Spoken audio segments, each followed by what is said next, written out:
Bouke Vaatstra had nog hield het bot te leien van de gewelddadige deer van zijn dochter. Dik 13 jaar lang in onwisse giet libje, dat is net neerd, zei zijn advocaat. Maar er is meer.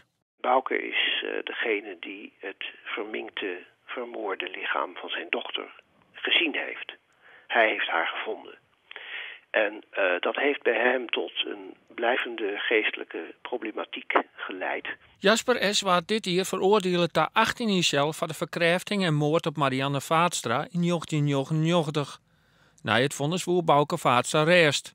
Zijn advocaat beseft dat met deze skeerclaim net het geval is. Nee, hij is toch zelf heel erg blijven zitten met het aspect wat nu door deze schadeclaim beheerst wordt. Dus het aspect van ik blijf zitten met een probleem wat veroorzaakt is. En daar heb ik eigenlijk persoonlijk helemaal geen enkele vorm van genoegdoening voor gekregen.